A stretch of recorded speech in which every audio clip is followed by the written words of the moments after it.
salaamaaleykum mbokk internetu référence actu dalale jàmm ci seen beneen numéro 7-7 comme ni ñu ko faral defee chaque week-end di leen résumer actualité bi di wax lu gën a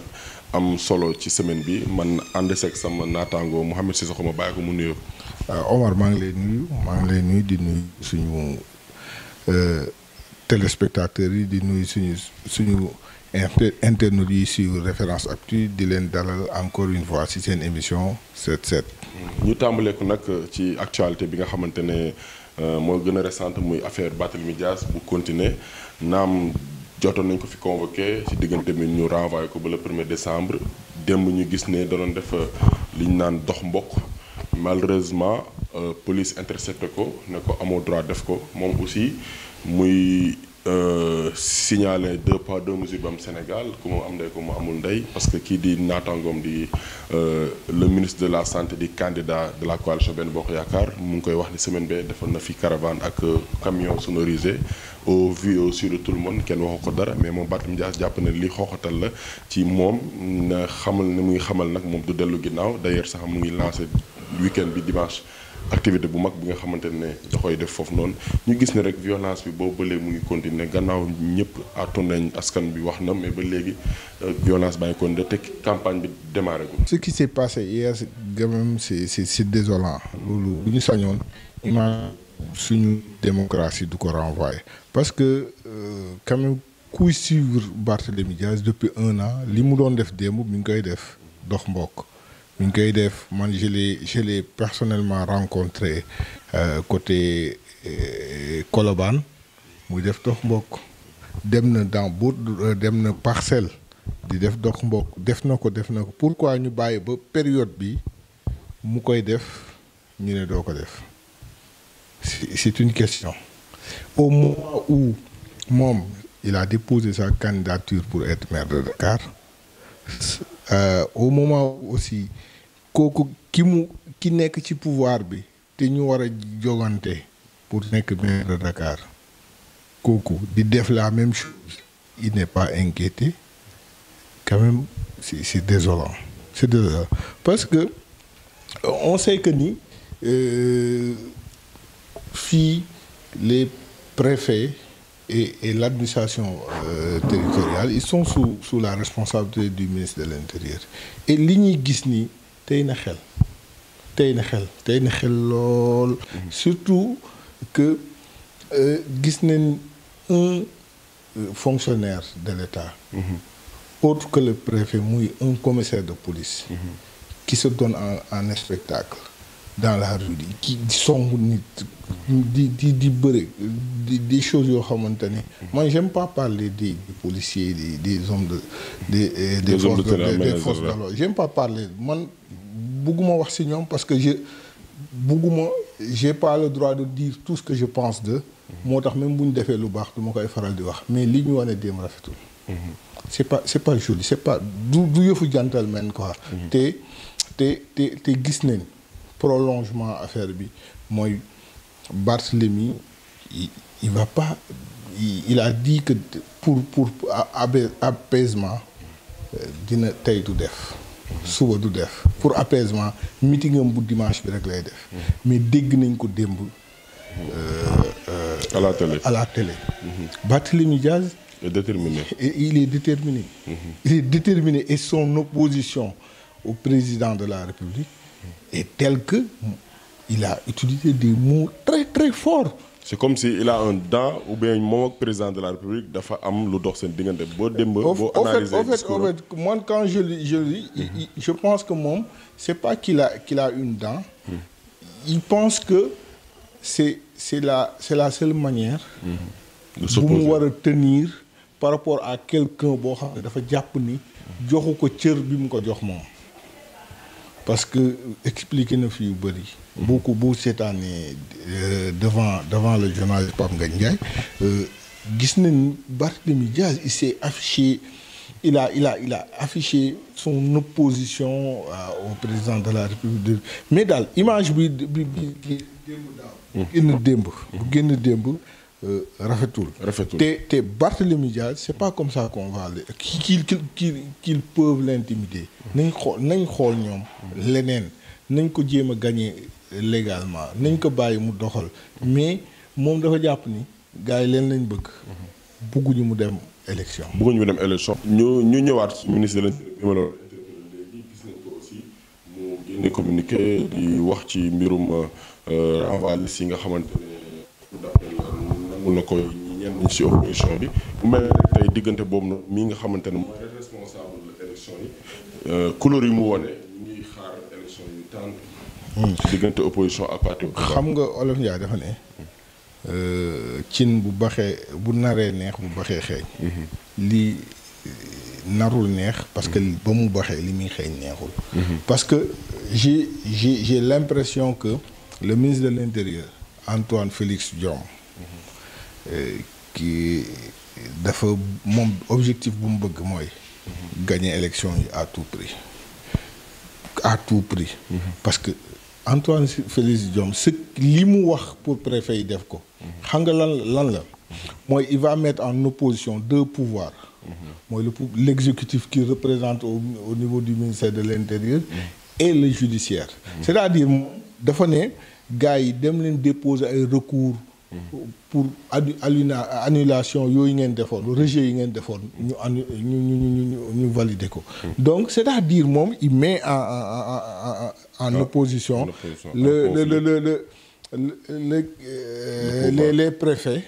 les préfets qui représentent le pouvoir exécutif et les présidents d'instance des cours d'appel qui vont représenter les judiciaires c'est-à-dire ñoom ñaar ñoo na et ça c'est quelque chose c'est un précédent bu grave bu dangereux c'est pas que beneen bi ce que j'arrive pas à comprendre mooy Abdoulaye Antoine Félix Diome il a un très long nom moom il est magistrat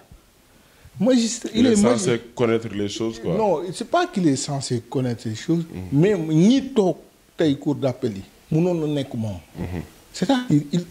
il s'oppose moom à ses collègues parce que moom magistrat la ci corps boobu la jógee maintenant pour une coloration politique mu def opposition créer ce conflit là je pense que c'est quelque chose ba nga xamante rafetul jekkul et xamuñu fan lay jëm et j'ai peur d'une chose Omar est-ce que conflit boobu duñu pousser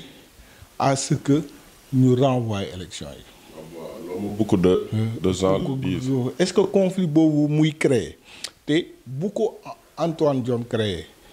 c'est qu'il est bon on le sait tous il travaille pour le président Macky Sall bu créer conflit boobu dañ ko sant ça c'est ma conviction dañ ko sant jéggul di créer ko bu ko créer dañ ko sant et tout ce qu'il disait dont notre grand frère confrère Cheikh Yérim Seck qui avait dit que lii gars yi bëgguñu mu am donc bu ñu fi ñu jëm nii bu ñu continuer xam président mun na convoquer le corps électoral def leen mais ñu teg gis nga li ñuy wax nii lii nii mus na fi am ci 2007 quand il fallait coupler les élections quand il fallait couvrir les législatives et les municipales mu am recours bu waa PS déposé ba recours ba amee ñu ils n'ont pas finalement élection yi kenn couplé wu ko je me rappelle de la phrase de Idriss Seck bu muy recevoir les femmes du PS ñoom Aminata Mbengue Ndiaye mu ne ngeen cuune ngeen waaye waroo leen déposer recours di nga leen may ñu def lu ñu bëgg c'est-à-dire li ñu bëggoon te mënuñu ko woon def parce que ñëpp sonnoon na ñëpp bëggoon nañ def élection je pense que ni lii recours yi préfet yi nar a déposer à travers le pays nar na nekk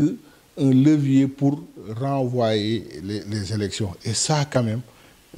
l'histoire retiendra le nom de Antoine Félix Diome. tey jii li nga expliqué dafay mel ni kon le président de la République a peur d'aller aux élections pourquoi selon vous le président quelque part aurait muy am jiitaange boobu donte tey jii nii candidat yi mu tàbb yëpp te de listam yëpp ci benn bopp yaakaar c'est des personnalités nga xamante ne war mën na def la différence selon vous ban mooy lan moo tax Macky Sall nga jàpp ne ragal na ba mën a créer lii yëpp pour mën a renvoyer élection. gis nga je me rappelle de 2009 boo jëlee côté nombre PDS moo gagné woon mais côté je dis toutes les villes se valent toutes les régions se valent mais bu ñu demee ba mu perte PDS perte Kaolack perte Thiès perte Dakar perte Fatick Ziguinchor la gardé woon perte Saint-Louis c'était perte Louga ça c'était des indices et est-ce que président Macky Sall par exemple à Dakar il y a Diouf Sarr qui va avoir devant lui Pape Diop, ancien maire de Dakar, qui va avoir devant lui Doudou Wade de Wallu Sénégal, du PDS, qui va avoir devant lui surtout le challenger Barthélémy Diaz, avec ce qui va avoir devant lui le maire sortant Rose Wardini, Soham Wardini, du yomb à Kaolack du yomb. Il y a aussi à Rufisque même si bu dee am na ay liste parallèle am nangam sangam mais du yomb à Ziguinchor le candidat à Ziguinchor nga jàpp ni président Macky Sall bëgg nañu gagné ko Ziguinchor bëggu ko de même buñ ko gagné amul lu ko neex à Saint-Louis le jeune Abba Mbaye de Taxawu Sénégal qui est candidat de Yewwi Askan Wi ak yeneen i dëkk ñu jàpp yeneen i dëkk maintenant Benno Bokk Yaakaar bu ñu demee c'est sûr dans le nombre ils pourront avoir ils pourront gérer le plus de collectivités mais maintenant est-ce que yenn collectivités yu mag yi mu ñàkk ko ce sera pas un risque parce que même à Fatick fi président dëkk pour une première fois il peut même perdre là-bas parce que des gens de son bord nee nañ ki mu fa tànn buñ ko seetaanee opposition gagné ko donc ñoom dañuy def seen liste parallèle pour que président bañ a am défaite donc loolu yëpp Omar loolu yëpp jàppoon ni président waaw argument yoo xamante ne argument politique la boo xamante ne bu amee galgal comme moom neewoon na bàyyi na njuuj njaaj sincèrement moom neewoon na bàyyi na njuuj njaaj kon da doon njuuj njaaj est-ce que du jëlaat njuuj njaaj yónnee galgal bi pour nga xamante dañ koy renvoyer ba mu gën ko arranger parce que bu ñu fàtte ni après élection yi du ñu dem 6 mois ñu dem élection législative imagine toi Dakar Barth gagné Dakar Barth bu gagné Dakar après élection day mel ni football après but day am dynamique équipe bi dugal équipe bi encaissé bu moytuwul rek day encaissé waat deuxième but imagine toi Barth gagné Dakar l'opposition Yewwi Askan Wi yëpp ñëw dem législative gagné waat Dakar imagine nga loolu ah. Ça sera compliqué à l'Assemblée nationale. Imagine-toi, Barth gagné Dakar, Ousmane Sonko gagné Ziguinchor, ñu demaat législative ñu ànd ci dynamique boobu ñu gagné waat. Gis nga représentativité boobu ñu nar a am assemblée est-ce que loolu arrange na président Macky Sall pour 2 ans. donc ni ma la déggee nii Macky Sall am na assez d'arguments pour bëgg moom personnellement souhaiter. Attends des arguments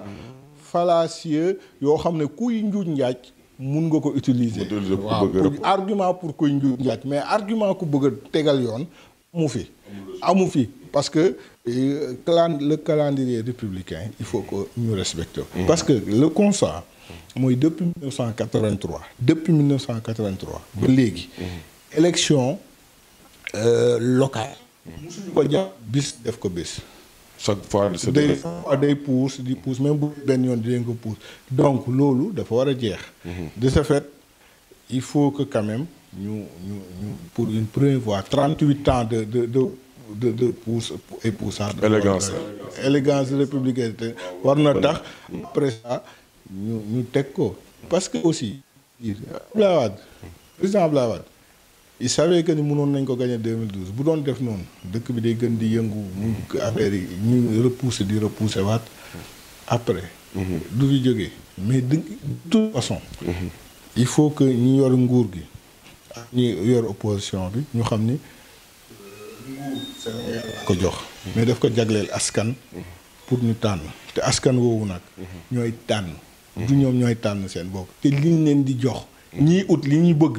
ñi yor ñii diriger li ñu yor. askan moo leen ko jox. te ngor nag mooy xam ñu jox la nga xam li nga jox moom moo ko. xam li nga jox mais tey wax le président Macky Sall wax léegi moom il est finalement quoi dans tout ça. lui qui devait apaiser les tensions ñu dégg ko récemment sorti bu mu def en dehors du territoire bu muy dem sax. ñu ngi waaj a convoqué Barthélémy Dias souvent ñi naan Macky Sall bu dara waree xew lu déterminant ci Sénégal fekk non seulement nekk fii mais aussi mu nekk foofu noonu di véhiculer message yoo xamante ne day gën a attiser la tension tey ji sorti Macky Sall foofu bu muy naan kenn du ko xoox bu muy nekk opposition sax ñemewuñu ko asuma la li nga xam ne nekk na président est-ce que c'était le moment président joxe façon discours boobu noonu bon président Macky Sall le constat yow dégg nga ko. si sa question. président Macky Sall lu muy wax rek am na yoo xam ne bu koy wax day bàyyi ba dem fenn comme xale boo xamante ne rek bu la naree wax lim lay wax day bàyyi ba yaayam toog. waaw image boobu lay renvoyer. beneen bi président Macky Sall sama intime conviction parfois je pense qu'il doute. Qu'il est toujours le président de la qu'il est le président de la République du Sénégal.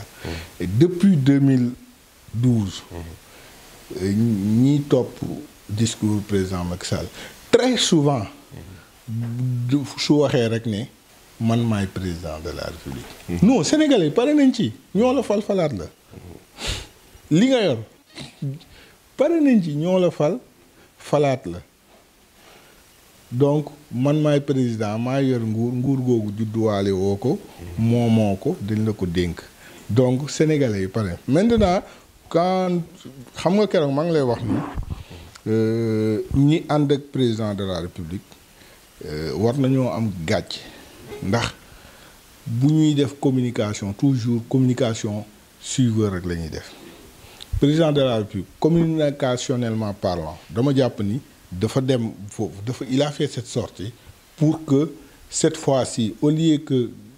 ñoom ñuy topp di tontu ñee di tontu et il a réussi angle boobu laay njëkk analyse il a réussi parce que boo xëyee suba Ousmane Sonko Bougane Gueye Dany Abdoul Mbaye